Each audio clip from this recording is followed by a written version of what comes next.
Setelah hening beberapa saat, Ye Xinglan membuka mulutnya. Saya ingin tinggal di Shrek. Saya ingin tinggal di sana selamanya dan tidak pernah pergi. Saya mungkin telah diturunkan ke pelataran luar, tapi saya yakin saya akan kembali ke pelataran dalam suatu hari nanti. Setelah itu terjadi, aku akan bekerja keras untuk menjadi Master Armor Tempur dan salah satu penjaga akademi. Petik 2. Tang Wulin menatapnya dengan heran. Betulkah Anda tidak ingin keluar dan menjelajahi dunia? Petik 2. Saya masih bisa melakukan itu. Akademi Shrek hanyalah sebuah tempat. Namun, dari saat jiwa bela diri saya terbangun sebagai pedang Stargot, tetua klan saya memberitahu saya bahwa saya adalah harapan dan masa depan klan.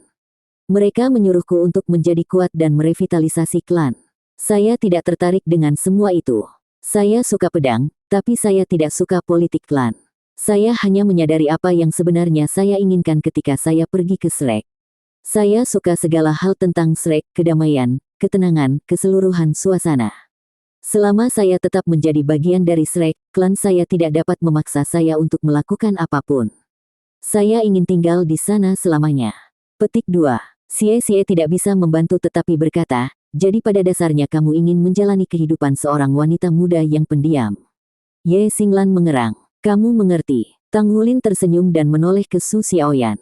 Bagaimana denganmu, Xiaoyan? Apa yang ingin kamu lakukan? Saya tidak begitu tahu. Aku hanya ingin menemukan pria yang baik untuk dinikahi saat aku besar nanti. Kemudian saya akan menjadi ibu rumah tangga. Saya mengerti apa yang dipikirkan Xinglan.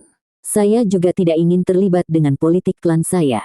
Saya hanya ingin terus hidup sebagai putri yang menganggur. Akan sangat bagus jika jiwa bela diri saya bukan varian cahaya bintang. Petik 2. Tidak ada ambisi, ya. Xie mendengus. Saya membidik jauh lebih tinggi dari Anda. Saya ingin menjadi salah satu dari Shrek Seven Monsters generasi ini. Generasi baru hanya dipilih untuk menggantikan yang lama setiap 50 tahun, dan saya dengar generasi berikutnya dari 7 monster Shrek akan dipilih dalam 4. Setiap siswa Akademi Shrek berusia 25 tahun atau lebih muda dapat bersaing untuk mendapatkan tempat. Aku pasti akan berhasil. Petik 2. 7 monster Shrek, Tang Wulin berkata dengan kagum. Suasana hormat memenuhi mobil hanya dengan menyebut judulnya. Saya ingin menjadi satu juga. Mata Ye Xinglan bersinar. Ada banyak bobot pada nama Shrek Seven Monsters. Setiap generasi berfungsi sebagai landasan Akademi Shrek, dan mungkin bahkan untuk seluruh dunia Master Jiwa. Tang San, pendiri legendaris Sekte Tang, telah memimpin generasi pertama dari 7 monster Shrek. Generasi itu merevolusi struktur kekuasaan di seluruh benua. Generasi berikutnya yang paling terkenal adalah Spirit Ice Douluo, Huo Yuhao. Mereka telah mengejutkan seluruh benua dengan prestasi keberanian mereka, dan kemudian Roh Es Douluo mendirikan Pagoda Roh. Gelar Shrek Seven Monster adalah salah satu penghargaan terbesar di benua Douluo. Hanya siswa Akademi Shrek yang memenuhi syarat untuk mengambil mantel, dan bahkan kemudian, peluangnya bergantung pada keberuntungan. Pemilihan setiap generasi hanya dilakukan setiap beberapa dekade sekali. Jika seseorang lahir terlalu dini atau terlambat, mereka akan kehilangan kesempatan selamanya. Untungnya, Tang Wulin dan teman-temannya datang pada waktu yang tepat. Mereka bisa mencoba menjadi salah satu dari Shrek Seven Monsters. Satu-satunya downside adalah bahwa mereka baru berusia 18 tahun ketika waktu seleksi tiba. Saat itu, mereka akan menghadapi para jenius dengan keunggulan hingga 7 tahun. Saya memiliki tujuan yang luhur. Xie dengan bangga menyatakan. Apa gunanya tujuan jika Anda tidak dapat mencapainya? Su Xiaoyan menusuknya. Xie mengomel. Kamu bilang siapa aku tidak bisa. Aku akan mempertaruhkan segalanya. Ini adalah tujuan hidup saya. Petik 2. Di mana Anda mendengar tentang semua ini? Tang Wulin bertanya. Dari Yuanen. Xie menjawab tanpa sadar. Semua orang selain dia bersenandung sambil berpikir. Kalian. Xie memelototi mereka karena malu. Saat dia melakukannya, mobil itu melayang ke samping. Itu hampir menabrak pagar, tetapi dia berhasil mengalihkan perhatiannya kembali ke jalan dan dengan panik membelok. Belokan tajam itu membuat yang lain tidak sadar. Gu Yue, khususnya, dilempar ke arah Tang Wulin. Dia jatuh ke atasnya, memukul hidungnya, dan matanya berlinang karena rasa sakit. Awasi jalan. Tang Wulin berteriak. Kamu bertanggung jawab atas 6 nyawa di sini. Gu Yue bergegas menggosok hidung Tang Wulin untuk meminta maaf. Xie menggerutu, siapa yang menyuruh kalian membuat suara aneh seperti itu? Setelah situasinya menjadi tenang sekali lagi, Su Xiaoyan bergeser ke depan di kursinya. Jadi, apakah kamu melakukan semua upaya itu untuk menjadi salah satu dari 7 monster Shrek dan mengejar Yuanen Yehui? Ya, dia sangat kuat. Bukankah dia membuat tujuan yang baik untuk diperjuangkan? Xie berdalih. Tang Wulin tersenyum hangat pada perdebatan verbal sebelum beralih ke Su Lizzie. Hei, Lizzie, bagaimana denganmu? Su Lizzie tersentak dari tidur pura-pura. Saya ingin tinggal di Shrek juga. Saya benar-benar malas dan Shrek cocok untuk saya, tetapi menjadi Shrek Seven Monsters adalah impian saya.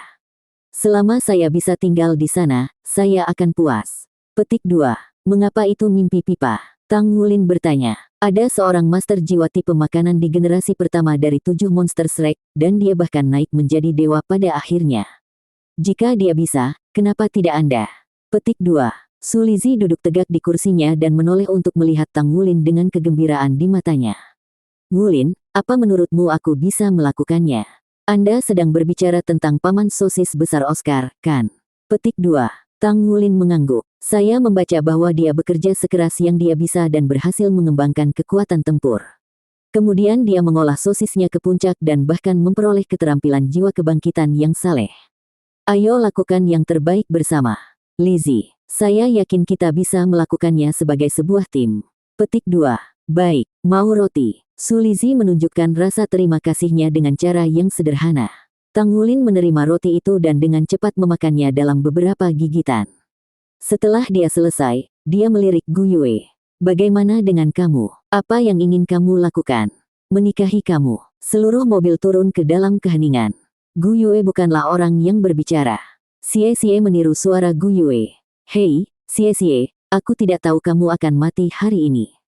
Kata-kata Gu Yue membawa sisi dingin bagi mereka. Xie dengan cepat memasang senyum ketakutan. Kakak ipar, aku melakukan kesalahan. Saya berbicara tentang apa yang ada di hati Anda. Jangan lupa bahwa saya sedang mengemudi sekarang. Ingat apa yang dikatakan Wulin. Ada 6 nyawa di dalam mobil ini. Jangan bunuh aku. Petik 2. Tang Wulin memerah karena malu. Diam saja.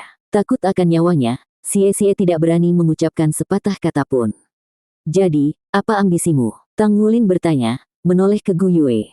Dia ingin segera mengubah topik. Setelah hening beberapa saat, Gu Yue angkat bicara. Aku tidak ingin membohongi kalian, jadi aku tidak akan memberitahumu. Semua orang heran dengan jawabannya. Mereka mendengar kesuraman dalam suaranya. Oke, kata Tang Wulin. Tidak apa-apa. Setiap orang punya rahasia. Anda tidak perlu memberitahu kami. Gu Yue menatapnya. Sekarang giliranmu. Saya ingin bergabung dengan militer, jawab Tang Wulin tanpa ragu-ragu. Yang lainnya hampir tidak bisa mempercayai telinga mereka. Mereka berasumsi bahwa tujuannya adalah menjadi salah satu dari 7 monster Shrek, jadi jawaban ini benar-benar mengejutkan mereka. Mengapa Anda ingin bergabung dengan militer? Gu Yue bertanya. Itu rahasia. Tang Wulin tersenyum kecut. Sebenarnya, dia ingin bergabung dengan militer untuk mendapatkan kekuatan yang diperlukan untuk menemukan orang tuanya dan membawa mereka kembali. Namun, dia tidak ingin membebani teman-temannya dengan masalahnya sendiri. Tanpa ragu, Su Xiaoyan tersenyum manis. Semoga beruntung semuanya. Saya berharap semua impian kita menjadi kenyataan. Petik 2. Tang Wulin melihat keluar jendela, senyum lebar di wajahnya. Saya sangat berharap impian saya menjadi kenyataan. Aku bahkan tidak akan peduli jika hari-hariku berlalu begitu saja selama ibu dan ayah kembali. Dan juga. Sudah lama sekali. Di sampingnya, Gu Yue menatap ke ruang kosong, tenggelam dalam kontemplasi. Lalu lintas baik dan mereka melaju di sepanjang jalan raya. Mengendarai kereta api akan memakan waktu hanya 2 jam, tetapi mereka membutuhkan 3,5 jam dengan mobil. Satu-satunya hal yang menarik adalah tidak ada insiden apapun di sepanjang perjalanan. Kami telah sampai di Heaven Spirit City. Bagaimana kita akan menemukan lawan? Xie melirik Tang Wulin.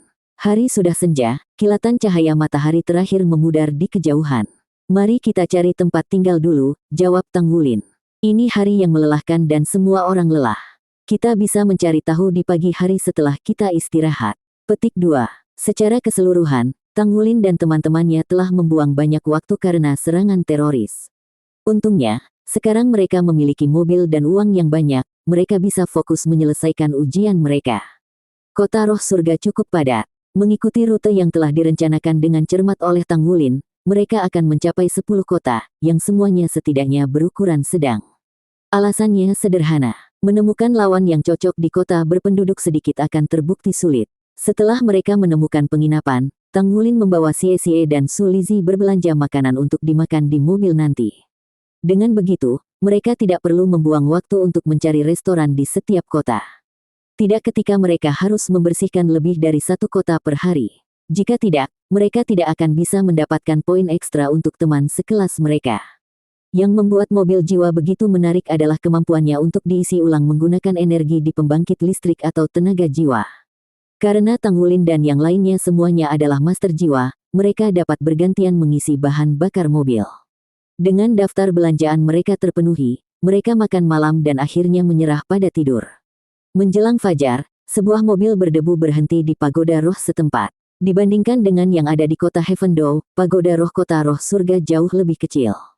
Terjepit di antara sisi mobil dan teman-teman sekelasnya, Tang Wulin membuka peta dan menyebarkannya dengan bagus dan lebar, mengarahkan jari telunjuk ke tempat tertentu di bawah tatapan fokus Xie. Kamu sudah mengingat rute itu sekarang, kan? Kami akan segera pergi setelah kami selesai di sini. Rencananya adalah untuk mencapai 3 kota hari ini dan beristirahat di kota keempat.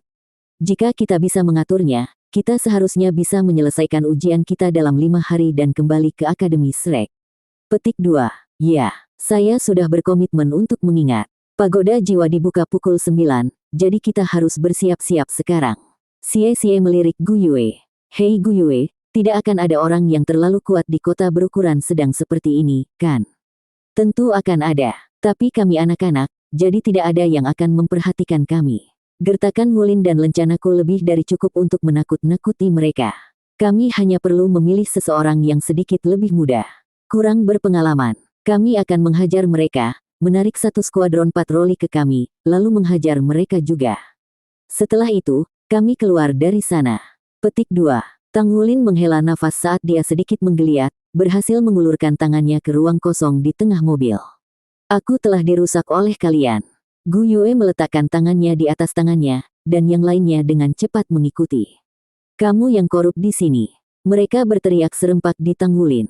Mereka jauh lebih siap daripada kemarin, seragam putih bersih menutupi tubuh muda dan kuat seperti otoritas berputar. Mereka telah membeli pakaian itu pada malam sebelumnya atas saran Gu Yue, dan pakaian baru itu sangat mirip dengan seragam markas pagoda roh. Untungnya, set departemen pengawasan tidak memiliki emblem atau fitur pembeda yang mungkin perlu mereka improvisasi. Saat matahari naik ke cakrawala, pagoda jiwa semakin hidup. Pintu-pintu terbuka, memberi jalan ke aliran-aliran master jiwa.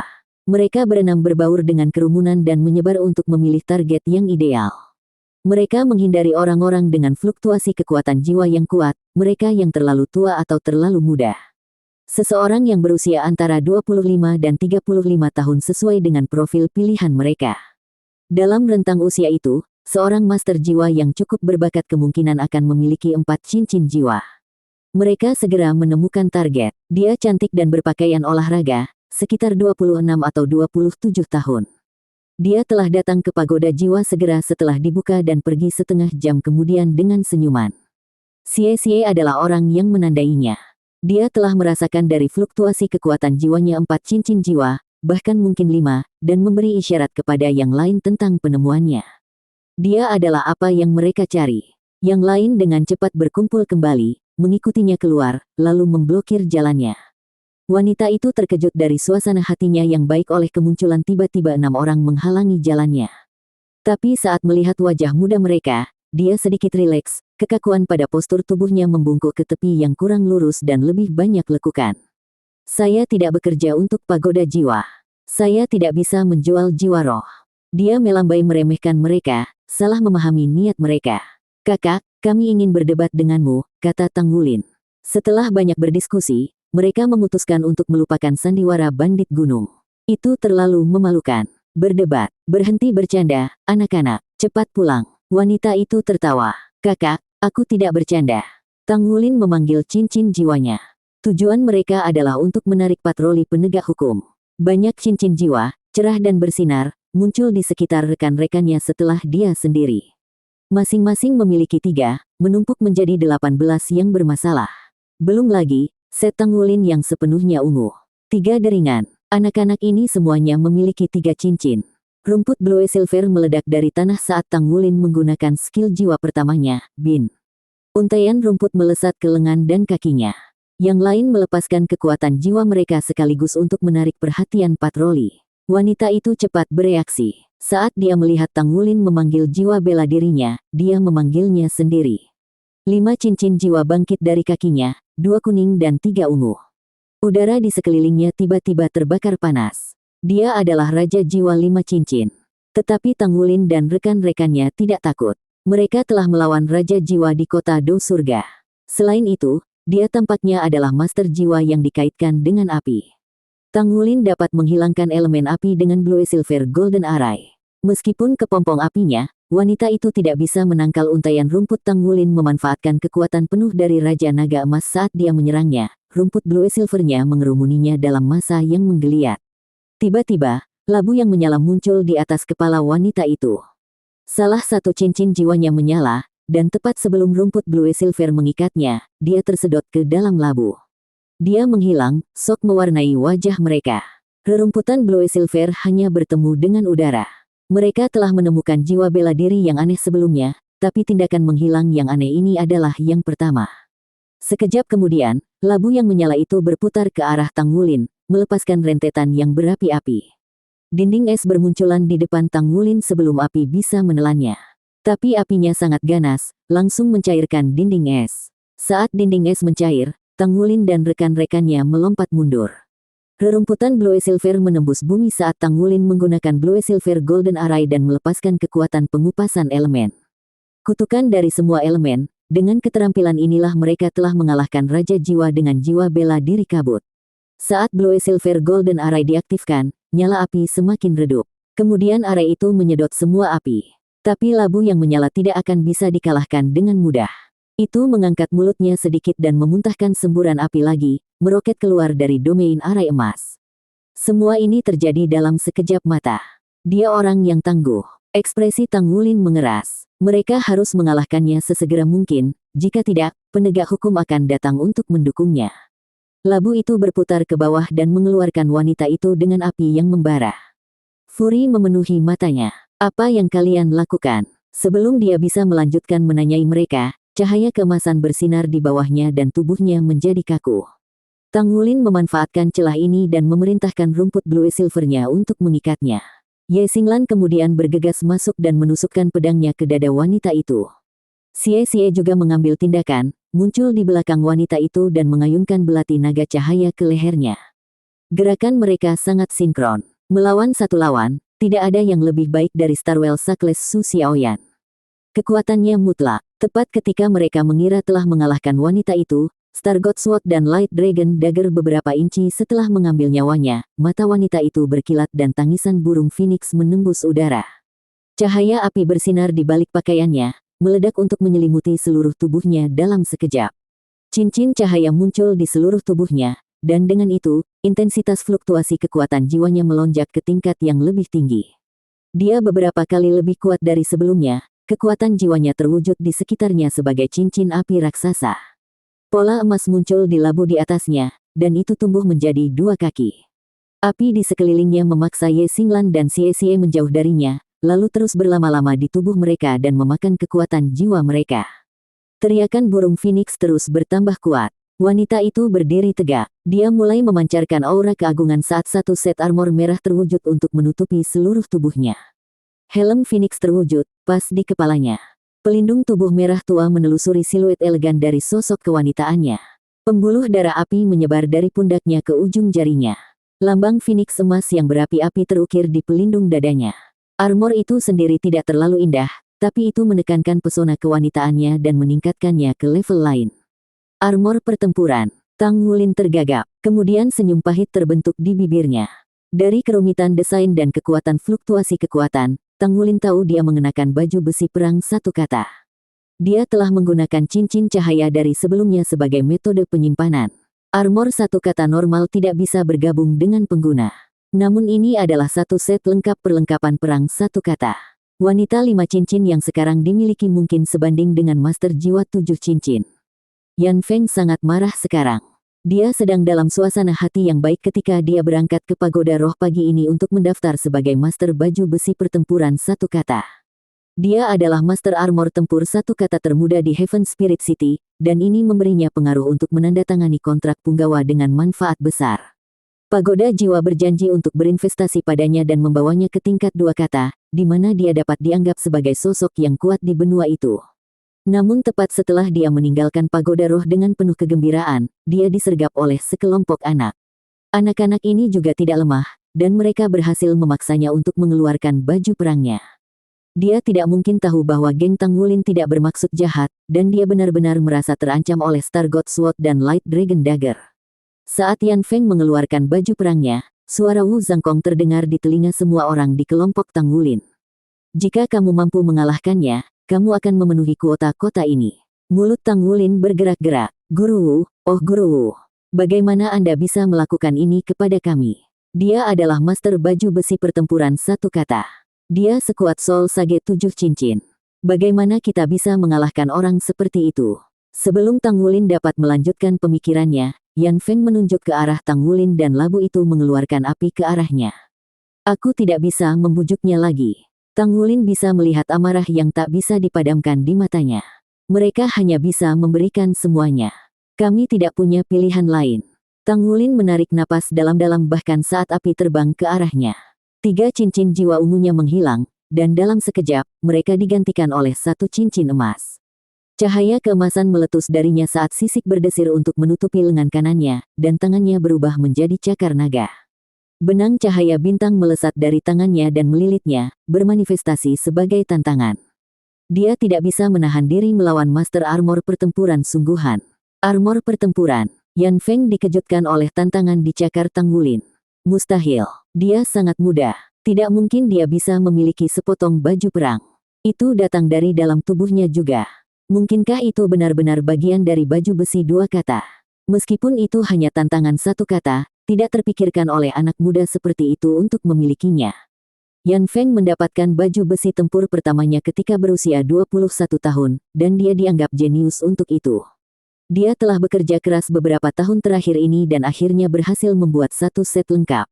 Namun Tang Wulin jauh di depannya. Begitu Tang Wulin bergerak, begitu pula rekan-rekannya. Diposisikan di garis belakang, Su Lizhi melakukan satu-satunya hal yang bisa dia lakukan. Dia melempar roti sup dan roti kacang ke yang lainnya. Tang Wulin menangkapnya dari belakang dengan tangan kiri dan langsung memakannya. Dia harus menyelesaikan ini secepat mungkin.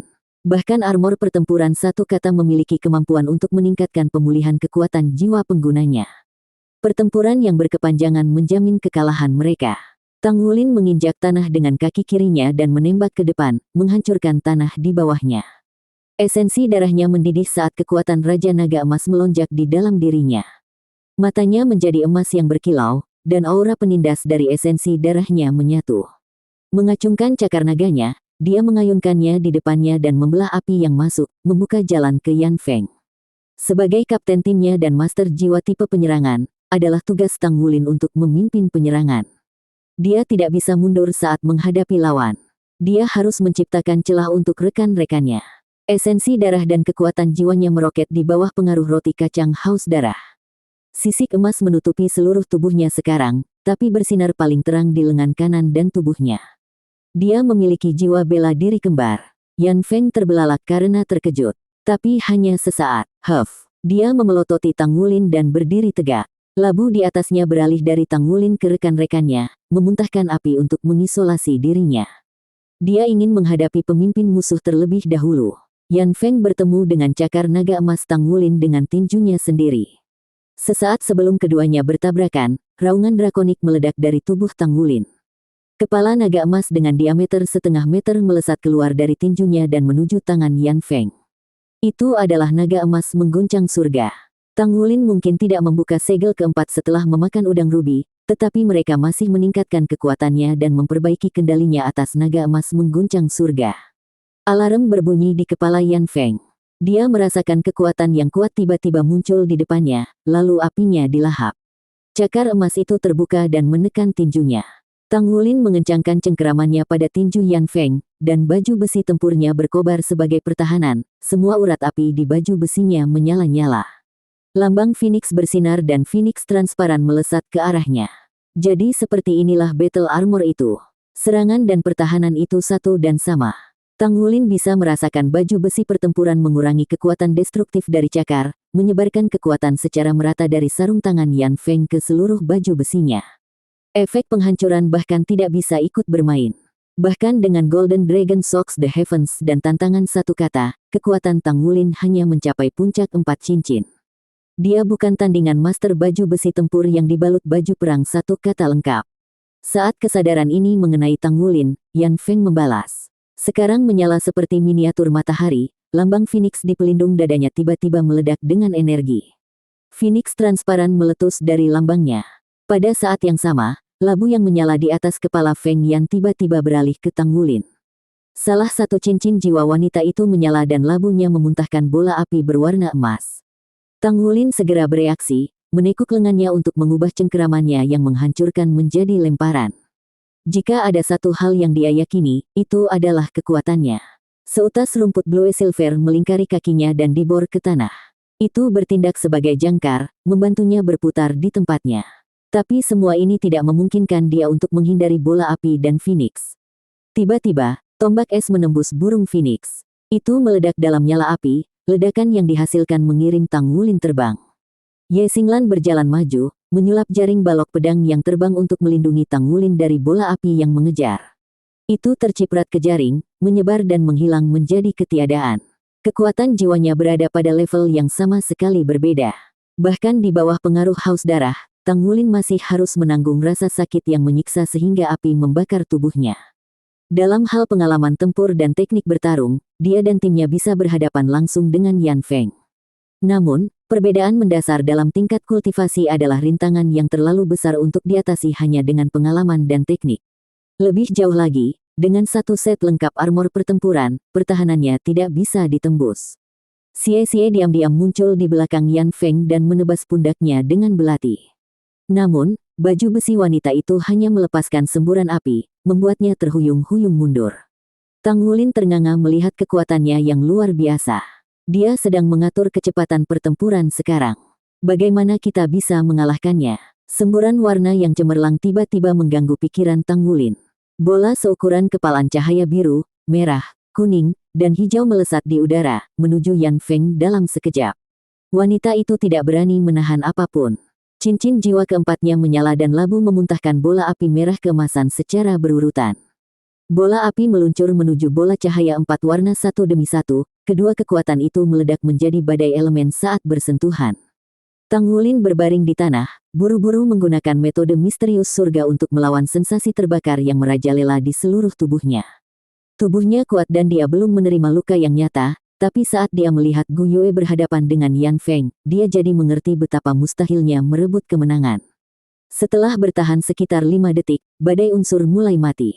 Udara perlahan bersih, dan Yan Feng berdiri di tempat yang sama mengesankannya seperti sebelumnya.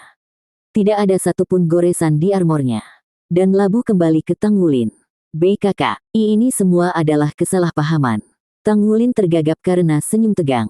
Pada saat itu, alarm yang menusuk telinga memenuhi udara.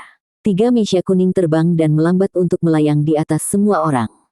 Suara mendengung bergema dari mesia utama. Berhenti. Yan Feng membeku tepat sebelum dia menyerang, labu itu berbalik dari Tang Wulin untuk menunjuk ke langit. Dia mendengus lalu menoleh untuk menatap Tang Wulin, pemimpin penyergapnya. Namun yang membuatnya heran, dia memasang wajah penuh kemarahan. Ketiga mesia turun untuk memisahkan Yan Feng dari kelompok Tang Wulin, gumpalan setinggi 10 meter mereka menyebabkan bumi bergemuruh. Su Xiaoyan meraih lengan Ye Xinglan, bersembunyi di belakangnya, dan mulai menangis. Xie menunduk, ekspresi suram di wajahnya. Ye Xinglan hanya menatap lurus ke depan dengan linglung. Su Lizhi berjongkok di tanah dengan punggung menghadap orang lain. Gu Yue tetap tanpa ekspresi, tapi cahaya berkedip di matanya. Tang Wulin berdiri tegak dan menarik Gu Yue ke belakangnya, amarah di matanya semakin panas. Penegak, Anda datang tepat pada waktunya untuk menyelamatkan kami. Jika Anda hanya mengambil 1 detik lebih lama, dia akan membunuh kita. Petik 2. Hah. Yan Feng tidak bisa berkata-kata. Dialah yang diserang. Pemimpin penegak menoleh ke Yan Feng. Apa yang terjadi di sini? Mengapa Anda menyerang anak-anak ini? Tunggu, apa kau Master Armor Perang? Satu kata. Petik 2. Yan Feng baru saja terdaftar sebagai Master Baju Besi Pertempuran. Satu kata sebelum kejadian ini, jadi penegak hukum tidak mengenalinya. Namun, ketika mereka menyadari bahwa dia adalah Master Armor Perang. Satu kata, mereka menjadi waspada. Mereka mungkin memiliki 3 misya, tetapi ketiganya adalah kelas kuning dan tidak akan memiliki kesempatan melawannya. Jangan dengarkan kebohongannya. Yan Feng berteriak, mereka adalah orang-orang yang menyerang saya. Tang Wulin berkedip polos, mencoba untuk meminta belas kasihan sebanyak mungkin, lalu rasa takut merayapi wajahnya. Apa? Anda menuduh kami menyerang Anda? Anda adalah Master Baju Besi Pertempuran. Satu kata. Kami hanya Master Jiwa Muda. Paman, aku baru 14 tahun, dan yang termuda dari teman-temanku berumur 13 tahun. Apa menurutmu kami berani menyerang Master Armor Perang? Satu kata. Petik 2. Yan Feng gemetar karena marah. Dasar bocah bohong. Jangan mencoba menyematkan ini padaku. Anda bahkan tidak tahu saya adalah Master Armor Pertempuran sebelum Anda menyerang. Kami belum pernah bertemu sebelumnya. Petik 2. Jika kami tidak mengenal satu sama lain, lalu mengapa kami menyerangmu? Tang Wulin bertanya. Aku ingat mendengar kamu mengatakan bahwa kamu baru saja menjadi Master Armor Tempur. Satu kata dan ingin menemukan seseorang untuk diajak berdebat. Kemudian, begitu Anda melihat kami, Anda menyerang. Tidak mungkin kami bisa melakukan apapun terhadap Anda. Guru kami mengajari kami bahwa kekuatan besar menuntun pada tanggung jawab yang sangat besar. Anda adalah ahli armor perang namun Anda menindas yang lemah. Anda memukuli anak-anak seperti kami dan Anda masih mencoba untuk berbohong tentang itu. Petik 2. Tangisan Su Xiaoyan semakin keras, dan dia menempelkan wajahnya ke pakaian Ye Xinglan. Ye Xinglan terus menatap lurus ke depan. Xie menghela napas. Dia sudah mengenal Tang Wulin sejak lama sekarang dan selalu kagum dengan bakat akting temannya. Semua orang terdiam. Petugas penegak bingung, tetapi mereka cenderung berpihak pada kelompok Tang Wulin. Mereka hanya anak-anak. Gagasan tentang mereka berkelahi dengan Master Armor Pertempuran terlalu sulit dipercaya. Kalian semua, kalian ikut dengan kami kembali ke Pagoda Roh. Kami akan melihat rekaman keamanan sebelum memberikan penilaian, kata pemimpin penegak hukum. Baik, Tang Wulin segera menjawab. Yan Feng menggertakkan giginya. Dasar bajingan kecil. Mari kita lihat Anda berbicara tentang ini saat kami melihat buktinya. Diperlukan semua kendali dirinya untuk tidak menyerangnya. Misha membentuk segitiga di sekelilingnya. Ayo pergi. Tolong singkirkan perlengkapan perangmu. Mereka jelas khawatir dia akan mencoba melarikan diri. Kemarahan Yan Feng berkobar ke tingkat yang lebih tinggi. Apakah kalian buta? Anda bahkan tidak bisa membedakan siapa yang benar dan siapa yang salah di sini. Jadi bagaimana jika saya tidak menyingkirkan baju besi saya? Petik 2. Para Misha langsung mengarahkan meriam mereka padanya. Kamu lihat, Paman. Dia sangat arogan dan tercela. Tang Wulin menangis saat dia lari ketakutan. Yan Feng tidak bisa menahan amarahnya lebih lama lagi. Aku akan membakarmu menjadi abu. Dia bergegas mengejar Tang Wulin, tetapi begitu dia bergerak, Misha itu melepaskan tembakan.